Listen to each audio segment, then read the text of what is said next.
All right, good morning to everyone in DC. Good evening to everyone in Korea. Good day to everyone else around the world. Welcome to the 27th installment of the CSIS Capital Cable, brought to you by the good folks at Kia Motors. I'm Mark Lippert, your host and moderator. This week on the Capital Cable, North Korea policy review, Biden-Moon summit, and a range of other regional security issues.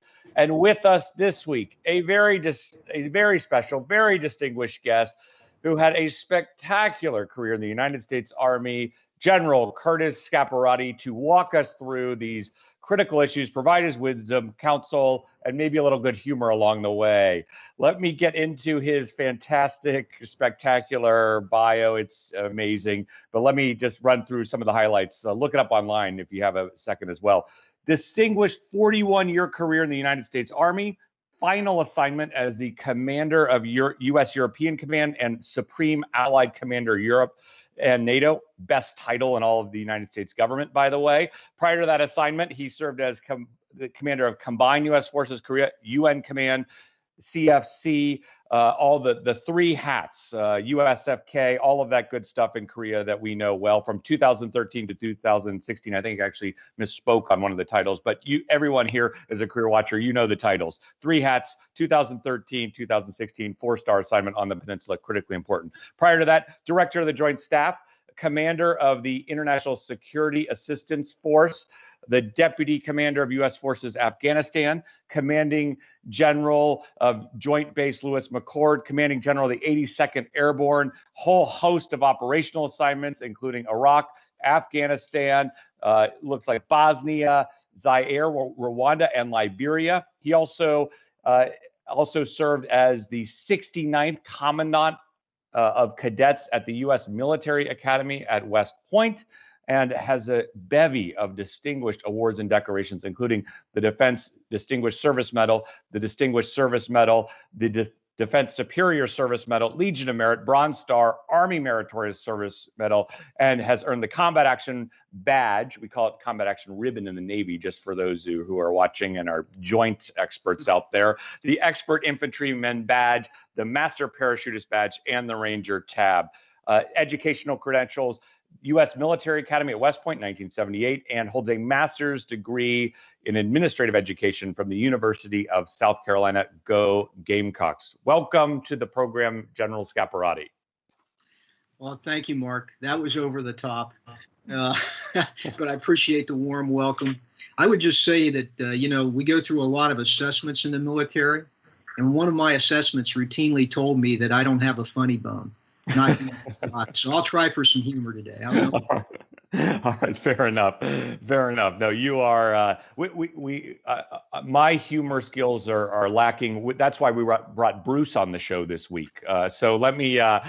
To make up for our collected deficit here, let me turn to Bruce, who's actually in for Victor Cha. Victor Cha's Cal Ripken streak is over, and we have the great Bruce Klingner, a senior research fellow at the Heritage Foundation, in for Victor. Long and distinguished bio in his own right, but let's just get down to it. 20 plus years at CIA, DIA, working on a range of issues, including but not limited to the Korean Peninsula. One of the very, very best in the business. He's also a FOG, a friend of Grigsby. True story, he once showed up when I was ambassador at the ambassador's residence a little early and was tweeting with Grigsby while he was drinking my scotch. True story there. All right, and welcome to the show, Bruce. Well, thanks for having me. It's quite an honor to be on a panel with General Scaparrotti, and good to see my longtime friend Sue Terry and yourself. I guess I'm here for comic relief, so I'll start thinking of, two Irishmen walk into the bar or whatever. Just to set things straight on that scotch drinking, I think it was you were late, and it's not like I jumped the fence at the ambassador's residence and broke into your liquor cabinet. And when I tweeted out the photo of Grigsby and I think that got more likes than any other tweet I've ever done where, so Grigsby is more popular than my brilliant, pithy analysis. Fair enough. Bruce, in all seriousness, welcome to the show. You are always warmly welcome at the U.S. Ambassador's residence. I can attest to that. And your expertise is really remarkable and amazing. And we're looking forward to a great show here with you. Last but certainly not least, one of our regular panelists, Dr. Sumi Terry, former CIA, former NSC, Columbia University, and now a senior advisor to the CSIS Korea Chair. Welcome to the show, Sue. Sue, you always have a good little piece of humor to get the show started. You know, I remember a John Hamm reference before, but in any event, welcome to the show. And your expertise is also warmly welcomed and quite frankly required because we're really looking forward to a great show here today. Glad to be here with the General and my Scotch drinking buddy, Bruce. It'll be a good discussion. All right, excellent. Thanks. All right, thanks to everybody. Let's get into it, as they say. First question for our special guest, General Scaparrotti. General, I know our viewers are eager to hear your take on security elements of our two President's summit, President Biden, President Moon, that just occurred last week. But let's go broader and more strategic at the outset, because we know your background from the introduction. It's sweeping, it's wide, and we want to take advantage of that. So interested in your take on two big subjects to set us up here. First, the security environment in Northeast Asia and current status of the U.S. ROK alliance from a military and security perspective. Again, General, welcome, and the floor is yours. Hey, Mark, thank you. And again, I just want to stress that I'm really privileged to be here, and particularly with two experts like Bruce and Sue. So thanks again. You know, when you look at Northeast Asia, I would say the security environment, one that's troubling. First of all, it's import. You have both Russia and China there, two of the great powers in this competition that we have. You have three economic powers in ROK, Japan, and China. So the import of that, the trade that goes through there, over half the trade that passes through there and in the globe passes through that region. So it's imports there. But secondly, you've got China as well, who, in my view, is on an unprecedented buildup of their military. I mean, if you just take a chart and lay, you know, the buildup of their ships and systems side by side with ours, there's no comparison on the pace that they're on. And the pace they're on is meaning that in the short term, they're going to dominate the Pacific in comparison to the U.S. Navy, for instance. And in the longer term, the U.S. military globally, if they stay on the pace that they're on.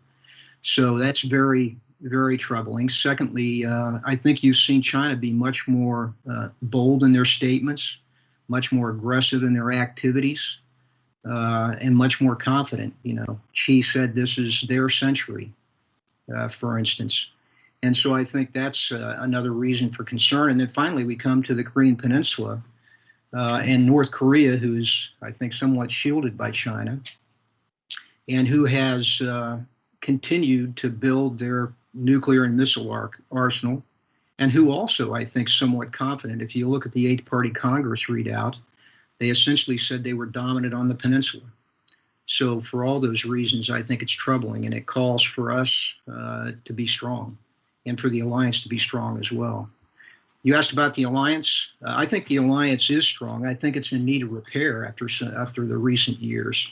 And I think the Biden administration's actions very quickly in their administration, for instance, settling the SMA quickly, the 2+2, cabinet members' first visits overseas to the Republic of Korea. I think the boost that it got from this summit is all important to reestablishing trust within the alliance. Mill-to-mill has always been strong, and it remains strong. I think there's been progress made in military modernization on both Korea and U.S. side, moving toward the conditions that we all agreed upon for, OPCON transition. And I think they must continue, though, to build in terms of emerging technologies, capabilities, to ensure relevance in what is a very quickly changing, military posture within the region. And I'll just leave it there. Well, thanks for getting us off to such a strong start, General. Outstanding answers. Let me just pull on a couple threads that you mentioned and ask for you to go one level down or a little more granularity. So you mentioned you've got this China piece that you brought in, and your forecast is quite dire, number one. Number two, you've got the North Korea, the traditional adversary for the U.S. ROK alliance. I think to your point about the summit, you've got the two leaders talking about global challenges as well.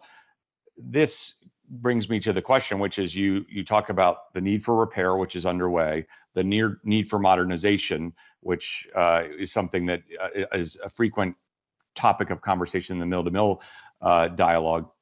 If you were sitting in your old seat, either at the Pentagon or on the peninsula, where would you be taking the alliance in terms of priorities, given the threat matrix that is now arrayed against the alliance in Northeast Asia and around the world? Yeah, I think in a broad way, my view is the alliance was born and focused on stability on the peninsula, right? Resolving a conflict and then keeping the peace. But today it's much more important in a broader view, in a broader strategic context. So I'd be taking it toward an alliance that has relevance and importance beyond the conflict on the peninsula and even beyond the time that conflict's resolved, that it has, longer legs than that. So I think as a priority, I would look at it in a much broader perspective and its importance in that broader way. And then in terms of the military aspect, getting down a little bit lower, I think we have to look hard at emerging technologies and make sure that we can be as right as we can possibly be on which ones are important, but more importantly, try to determine how the mix of those emerging technologies has impact. And that always is the toughest thing in that changing character of war. But I think those are two priorities that are necessary to ensure that we have, strength in the region.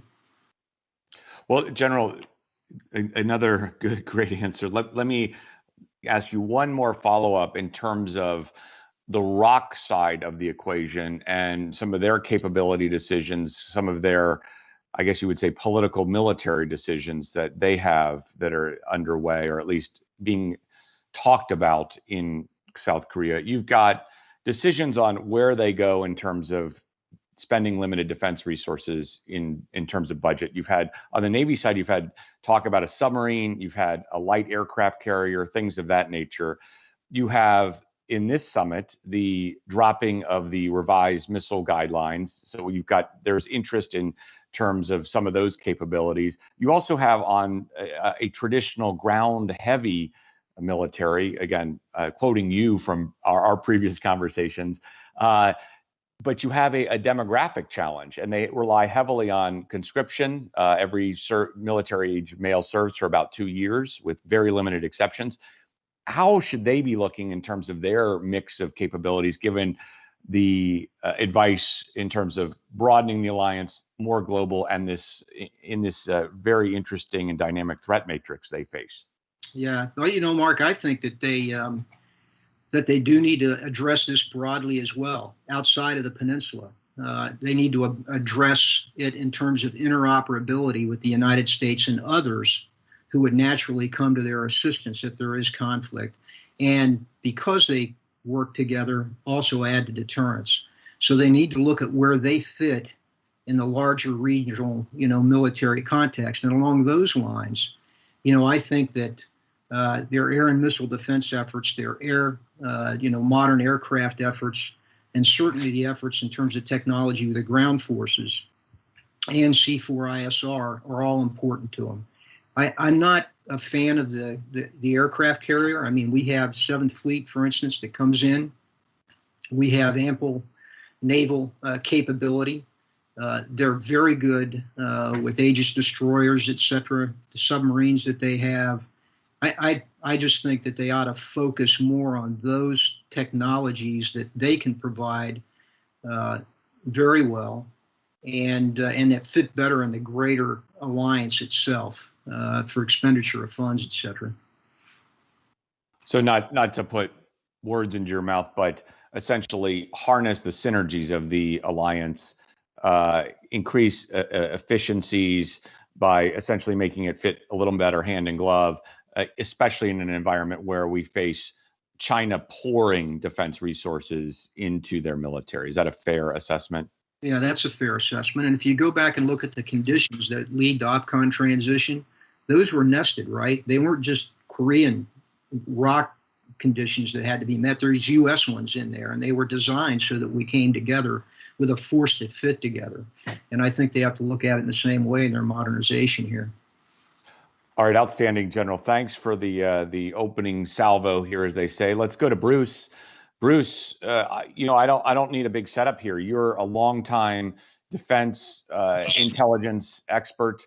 I would just be interested in you taking the conversation whichever way you see fit on any number of these threads: the threat matrix the alliance faces, the capabilities that the alliance needs, or where the direction of the alliance should head. Just your thoughts here on this bucket of issues. Yeah, I'd say I think South Korea has three defense priorities. As North Korea is obviously the wolf closest to the sled. China's the 800-pound dragon that often doesn't get mentioned in a South Korean context, and then far over the horizon, sort of global issues. On North Korea, South Korea has done a lot of very impressive procurement and development in the last several years. I remember when I talked to military officers or alliance managers in years past, they would sort of complain about a long list of complaints about South Korea procuring the wrong things or buying shiny baubles, and sort of a list of complaints. More recently, when I talked to folks at the Pentagon and elsewhere, it's far more. They are impressed. They are complimentary. You know, there's some areas, command and control, intelligence, surveillance, reconnaissance, ability to do truly joint and combined operations, where I hear sort of more talk of shortcomings.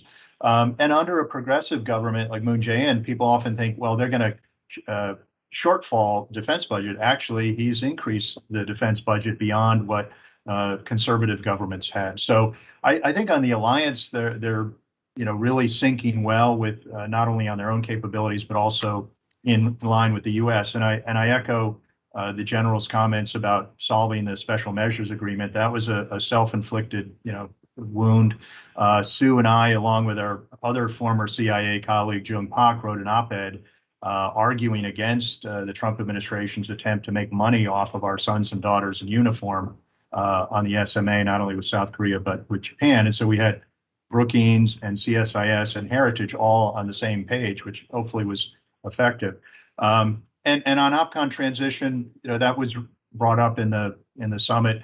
I'm hoping that the affirmation of conditions-based will have President Moon fall off of his push to try to get OPCON transition prematurely, in my view, before the end of his term. On global issues, South Korea, global security issues, South Korea has always punched way above its weight. Vietnam, Iraq, Afghanistan, Somali pirate operations, really impressive capabilities, even while they're facing North Korea. On China, I think that's where South Korea is a bit missing in action. I think we're going to get more into it later, but there's been this tendency of sort of a Lord Voldemort security threat of he that shall not be named.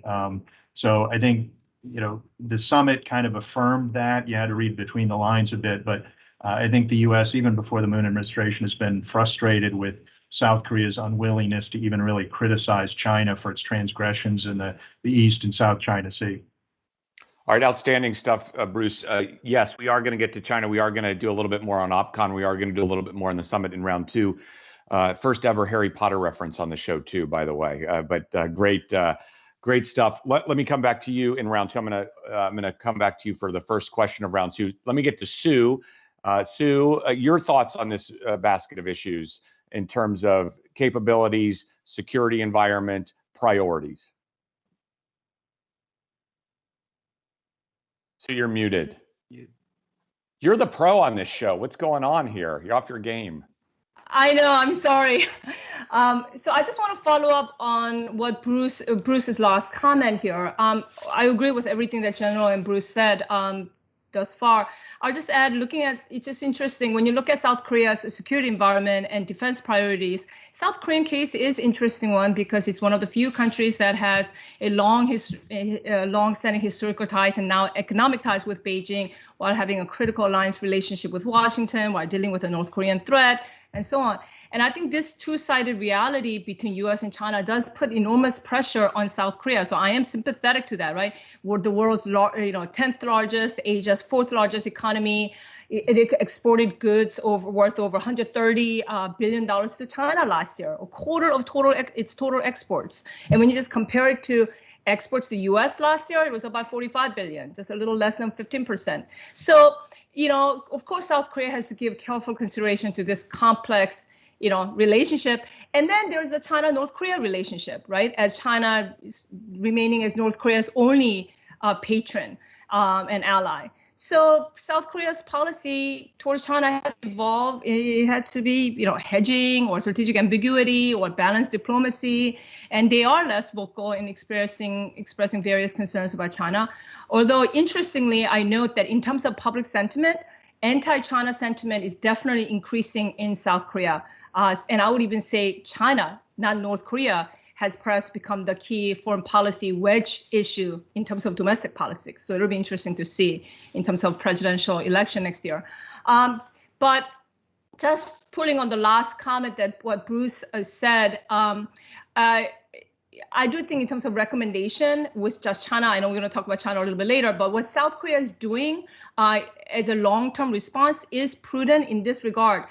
They are pursuing, its efforts to diversify its diplomacy towards ASEAN members and the focus on supply diversification by promoting this reshoring and reducing South Korea's companies' dependence on China. And we'll talk about the summit a little bit later. But I was really happy to see one of the key deliverables that came out was this announcement of some $35 billion in South Korean investments in the U.S. by South Korean companies. And so I think, this is sort of the main thing that South Korea has to handle is this U.S.-China relationship. But I was kind of happy to see that they are, moving. They're still, somewhat in the right direction, given this the current realities, which is very difficult for South Korea. And I just want to sympathize with that a little bit. No, excellent, Sue. And to your point, just a quick comment: the public opinion polls in South Korea about China are quite interesting. And your point about the wedge issue in the domestic political election run-up in the can't talk this morning. The domestic political implications of the wedge issue in the run-up to the election of the president is quite interesting. We saw it on CSIS, one potential candidate talking a lot about entering the Quad, being very forceful on the conservative side. So wedge issue there. All right, back to General Scaparrotti to close out round one. We've talked, Sue set us up well for this question, General. We talked about the diversification of the Republic of Korea strategy in terms of ASEAN. Let's just draw on a different part of the world in your experience. Obviously, you were a key figure in policymaking and military advice at NATO, as I introduced in your background. Can you talk a little bit about the view from Europe of this? Any comparisons? Just your thoughts on the implications of that part of the world in terms of what we just discussed in round one. Yeah, I think immediately, just to take right off of what Sue said, I mean, I think if you look at the Europeans and our allies there, they've been struggling too with how to determine the right balance in diplomacy and hard line with respect to China. Because as Jens Stoltenberg, the Secretary General, famously said, the Chinese are here. They're in Europe. And it's taken, I think, some time for NATO to come around, or the Europeans to come around to the security concerns that China is for them. When I first went in 2016, China was rarely, if ever, mentioned at the NAC, etc. And by the time I left, it's now it was beginning to come on the plate and being discussed, and now it's a part of what, NATO 2030 and a look at the future. So I think they're trying to take an approach that is more competitive, I think, as well, realizing that, China is important to their economies also. So they're trying to find that balance as well, and it's difficult. But the last thing I would say is that you see also that NATO has decided to include, I think, China within, their portfolio. And a number of their nations, like the UK, is going to take part in military exercises there. And I think that's all positive for nations, particularly democratic nations, to come together in view of this great power competition. My last comment would be from NATO is that I think, though, that having said all of that, their core is transatlantic security, and that should be where their priority remains, in my view. That's SCAP's view. No, in general, last question, just to follow up on that. So on your last comment, how much do you see either the European member states, NATO itself, getting more involved in Northeast Asia or Asia Pacific security issues? And conversely, do you see openings for U.S. allies with long histories in terms of relations with Europe, the Australians, the Japanese, the Koreans, any involvement in their in the European decision circles vis-a-vis China? Yeah, I think NATO's clearly leaning that way. The UK's naval operations here coming up are a part of that. I think there'll be other countries that want to be a part of that as well. I think that's where NATO is trending. Again, they'll temper that, but individual nations have signaled that. Secondly, nations within NATO have been involved. The French, for instance, in the past, UK, etc. And they're all partners within NATO as well. So they have a relationship in transatlantic security already. Several nations have, worked with NATO, inside of NATO operations, sent ships and planes to train with them. So I think there's a natural linkage there already. It's small and it hasn't been focused in a large way, but I think you'll see it grow.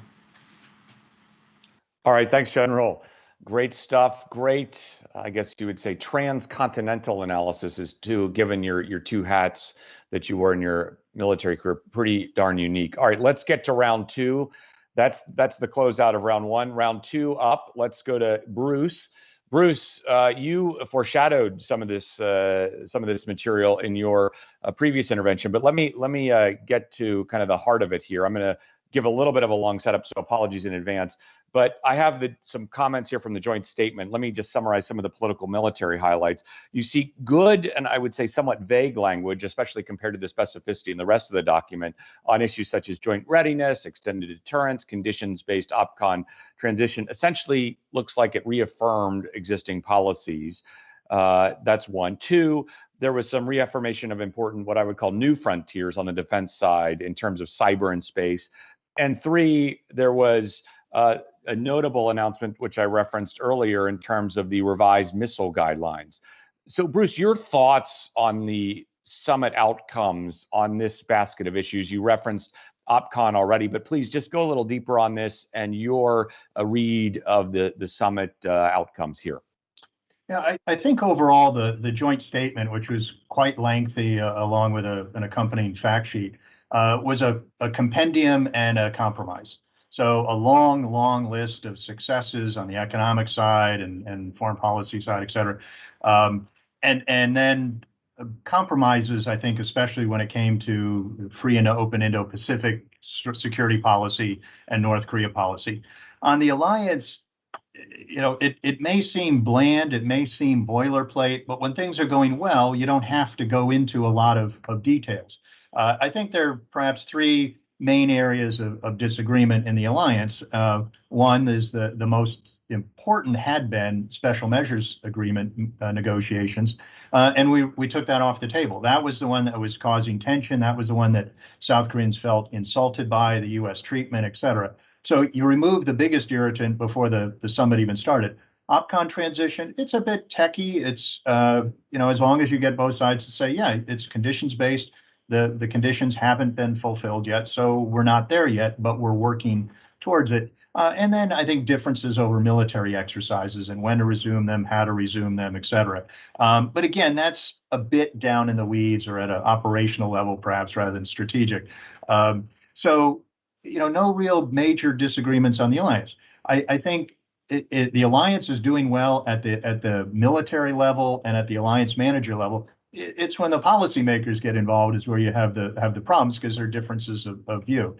I think on the missile guideline, I mean, that was a very big issue. I hadn't really seen a lot of lead up to that. Obviously, over the years, the U.S. has allowed incremental increases in South Korean missile capabilities.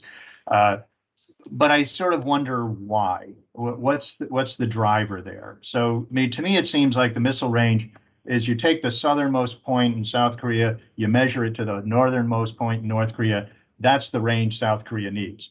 Beyond that, you start questioning, well, what's the target? And President Moon beforehand had said he wanted to regain South Korea's complete missile sovereignty, and then afterwards he hailed the agreement as enabling Seoul to better prepare for threats from North Korea and others. They haven't defined who the others are. They haven't defined a strategy, a policy, all the sort of enabling doctrine for it. So that raises questions of how long a range do they want? What are their capabilities? Who is it? China would be the obvious other scenario, but we've seen Seoul very reluctant to even criticize China for, intimidation of Taiwan, et cetera, et cetera. So, and I can't help be a bit cynical and wonder if Japan is somewhere in South Korea's thinking, given the historic tensions there. So the reason for removing the guidelines, whether perhaps a quid pro quo for President Moon backing off of a early OPCON transition, is it just sort of the sovereignty issue, which I think is very strong for the progressive side in South Korea? They don't like OPCON with someone else other than Seoul. They don't like any restrictions on their military because it's seen as an impingement on their sovereignty. So I think it was a good step as long as it's sort of focused on North Korea. And beyond that, I think it'd be good for Seoul to identify why does it want this capability. And Bruce, you beat me to the punch. I was going to ask if the sovereignty issue came into play there. Could you just let me just lift and shift then back to a previous comment. We're going to try to get this by the end of the show, but I'm not sure we're going to have enough time. But quick comment on your assessment on free and open Pacific. You talked about it being a bit of a compromise. Elaborate the dual, the different positions here, if you will, just quickly. Well, I think going into this summit, you couldn't help but measure it against last month's summit with Biden and Japanese Prime Minister Suga, where Japan quite clearly came out and criticized China by name for intimidation of Taiwan, its belligerent behavior in the East and South China Seas, its human rights violations in Hong Kong and Xinjiang province. That's, I think, the measure of what we want allies to do, is for fellow democracies not only to uphold the principles and values that we share, but to call out and defend when those values and principles are under attack. And I think Prime Minister Suga in Japan did quite well on that. And I think the U.S. and Japan are really very much on the same page on that. In this joint statement, we criticized the behavior, but we didn't call out who the perpetrator was. So it's, yes, we want, stability and peace in the Taiwan Straits, et cetera, et cetera. But the obvious missing word was China. So I think, as Sue pointed out, there's the dichotomy for Seoul between its alliance partner and its largest trading partner, and as some have said, is its heart is in Washington, but its wallet is in Beijing. So they're very constrained in at least what they feel. And you often hear the famous adage of, when the whales fight, the shrimp's back is broken. So South Korea often feels they're torn between two major powers, and that we've heard criticism of the U.S. pressure to join the Quad or U.S. pressure to call out China. I think on the Quad and the calling out China, we wouldn't see it as pressure. It's more like, well, we're just trying to remind you of what democracy should do when those values are under attack. It's like your mother shouldn't tell you how to behave properly. So obviously South Korea sees it as pressure and arm twisting and the like. All right, let's go. Bruce, thanks for that. Great analysis. Let's go to General Scaparrotti. General Scaparrotti, your take on the summit outcomes. You touched on a few of them in your previous intervention, but just your general thoughts on the summit. Yeah, I think overall it was positive. As I said earlier, I think it overall reinforced the alliance, particularly the mill-to-mill aspect of the alliance. I like the fact that it did reflect the environment that we're in today, right? The security environment, because it covered a large number of areas. And I think that's reflective of the real environment today, as opposed to perhaps just being focused on North Korea as the singular challenge. So I think those were all positive. I agree with Bruce on the SMA being resolved. The OPCON transition has to be conditions, has to be a conditions based. Don't go back to time, and hopefully there's not a rush to that in order for this administration, the Moon administration, to claim victory there. And then the importance of military exercises being worked out.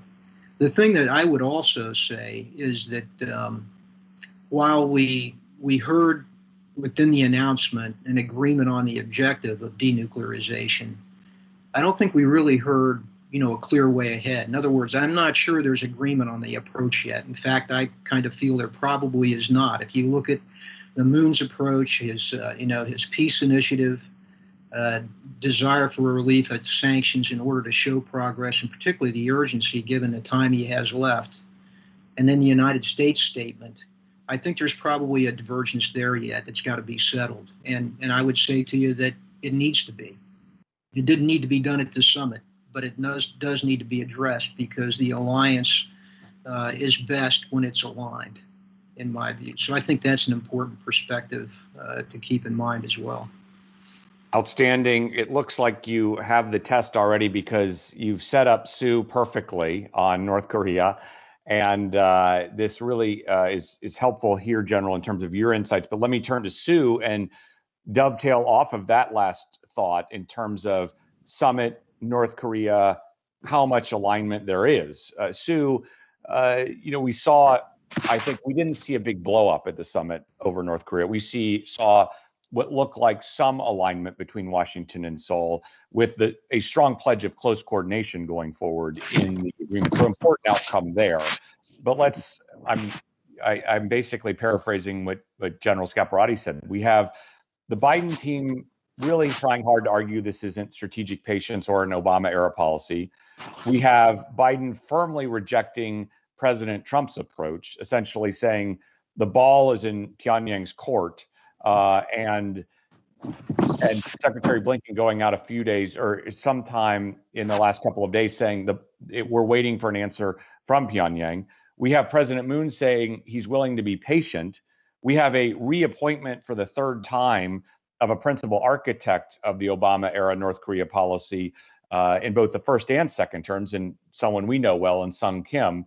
So what do we make of all of this? We've got also finally the reference to the two summits, the Singapore summit and Panmunjom, in the joint statement itself. So we've got a rejection of Trump by Biden. We've got a rejection of strategic patience, yet we've got elements of the Trump summitry in the joint statement. We've got Sung Kim. We've got a posture that seems from the Biden people to be very aligned to the Obama approach, and labeled so by Josh Rogan in the Washington Post. What should we make of all of this, Sue, in terms of the alignment of the approach, number one? And number two, what is Pyongyang's reaction going to be to all of this? Little questions for you. Yes, thanks, Mark. We talked about it last time too, but in terms of just Biden's North Korea policy, the striking balance from patience, Obama's strategic patience, to Trump's grand bargain strategy, this third way, calibrated, practical approach, and so on. All great, makes sense, but we talked about how it might not be so new or different in practice. During the summit and on the discussion on North Korea, there were some important alignments. So there were significant points that saying, two sides agreed to the fact that Washington will build on the Singapore agreement, and this whole will build on the Panmunjom Declaration. So that's something. We do have a new special envoy to North Korea, our very good friend and very able Ambassador Sung Kim. And Biden also did not rule out meeting with Kim Jong-un, although he said he would do so only after working level talks produce some sort of commitment on the part of North Korea that it's willing to do something on the nuclear issue. All good. Yet, I agree with the general. While Washington and Seoul are in agreement, broadly speaking, in terms of forming consensus on the new North Korea policy, I do think the two capitals, and another good thing before I get into what's concerning, they are working very closely. So I do think they will continue to work closely. But it's really too early to know if they can be on the same page in terms of how to move forward on North Korea, since we don't have a lot of details. right? President Moon said the timeline for achieving results on North Korea matches up with President Biden's, but Seoul clearly has more sense of urgency because President Moon has less than a year left in the office, and President Biden has a number of other pressing issues besides North Korea. And, we also have North Korea. The main challenge with North Korea is that North Korea's unwillingness to return to negotiations until the Biden administration makes a significant unilateral gesture first, like sanctions relief, to show that the U.S. is not continuing with the so-called hostile policy. But Tony Blinken and others came out and said, well, sanctions going to be in place, and we're not going to do that. The ball is in North Korea's court. So again, what do we do? What happens if, and we talked about this umpteen time in this show, if Kim Jong-un calculates that for the remaining year that, and there's also COVID and vaccine concerns and all that in North Korea, then the North is simply not going to rush and engage with the United States, but instead going to dial up pressure on the Biden administration to maximize its leverage for when and if they return to dialogue, which might be not for another year. That means North Korea can also revert to a campaign of missile testing and so on the coming months. So we'll have to see, but I think that is concerning. I do think that North Korea's, in terms of Pyongyang's reaction, North Korea's relative inaction right now shows that they are still in a wait and see mode. But I'm sure they're pretty uncertain too, to what to make out of all of these things that came out of the summit. There are some things that they like building on the Singapore summit and so on. But there are a couple things that they don't like, that there's no concrete stuff. Again, Blinken saying and others saying the sanctions going to be in place when they want that to be gone. They might not even like the announcement that we are going to vaccinate South Korean soldiers, because if they're all vaccinated, maybe we have to return to the military exercises later this year. They don't like this announcement of this South Korea scrapping the ballistic missile range limits that Bruce and you guys talked about earlier. So my impression is that the status quo will continue, and that if sanctions continue, and North Koreans might even revert back to provocations. You know where I stand on this. We talked about this before. No, great stuff, Sue. Great stuff. Okay, we're running out of time. I wish I could go longer with Sue's analysis. That was outstanding.